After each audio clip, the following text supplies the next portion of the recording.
Hey, what's up guys? It's Angel.kou, your trusted real estate expert, and today we are talking spec development. For some of you who don't know what spec development is, it's essentially when you buy a property, tear it down if there's a house or if it's raw land. Either way, you're building a brand new house and you don't have a particular buyer signed up for it yet. I mean, you have a profiled buyer, but you're kind of speculating that they're gonna come in and buy it. So super risky if you don't know what you're doing.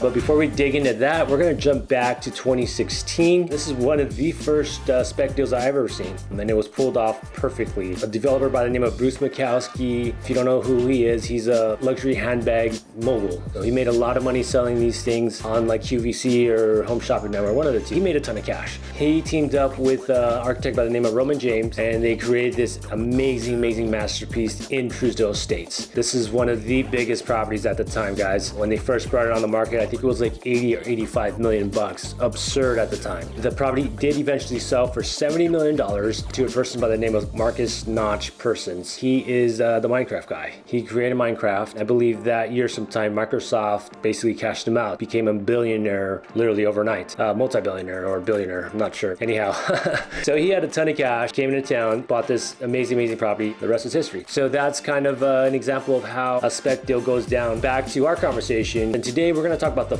5 things you absolutely have to get right when you're doing a spec project. And here they are. So number 1, guys, location.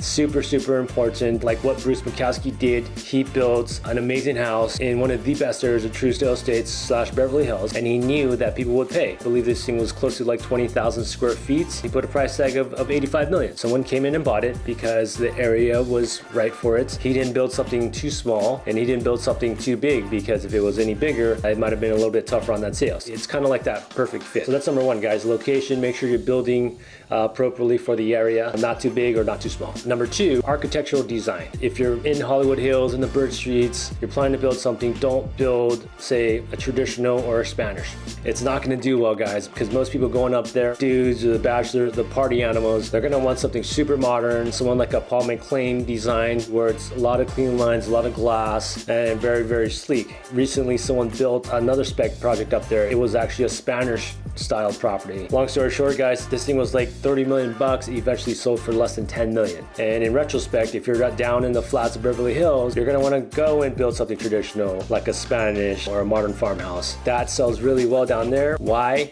Because there's a lot of families down there. And number 3, you wanna make sure your finishes are on point. I've seen this time and time again, guys. $70, $80 million house. The developer decided to put finishes that were not on par with a $70, $80 million property. It's gotta be your marble. It's got to be your French oak floor. It's got to be the real deal. Otherwise, these buyers that come in with boatloads of cash, they're going to expect the best. So you got to put the best in them. They're very discerning. They know what the hell they're looking at. It sets a tone for the entire house. They're going to wonder, like, what's in these walls? Make sure the finishes are on point. Number 4, parking. I can't stress this enough. If you're building a house this big where someone's coming in paying 30, 40, 50 million dollars, you got to have a lot of parking there, because they're going to have 5, 10, 15 cars. And if you only have a 2-car garage, guess what? They're not going to park their multi-million-dollar car collection on the street. It's not going to happen. So make sure you have at least 5, 10, even 15 if you can. You know, subterranean garage, that's super in demand. Make sure you have a lot of parking, especially covered parking.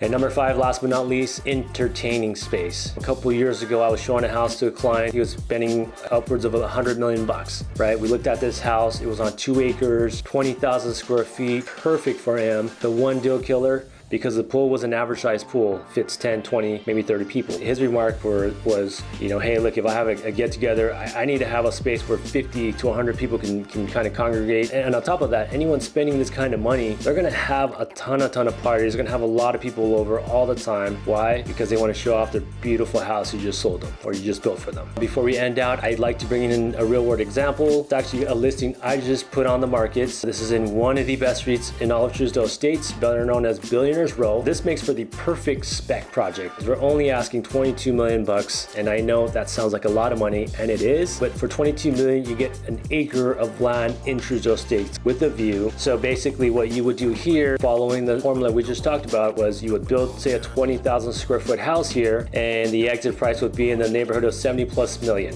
Why I say 70 plus million? Because 3 doors away, we sold one for 72.5 million. Just right up the street from us, another house sold for 125 million. So you have the values there, guys. You just have to put all these pieces we talked about into play, and we have that team for you. There you go, 22 million bucks on the house, say another 20 on construction, and you got an exit of 70 plus million. There you go, guys. Perfect example of a spec deal. All right, guys, thank you so much for watching. If you learned anything, if you want to see more of this stuff, please hit the subscribe. If I missed anything or if something was not clear, go ahead and hit it in the comments. I'm going to answer your questions the best I can, or I'll shoot a brand new video just like this for you. Thank you so much again, guys. I'll see you on the next one.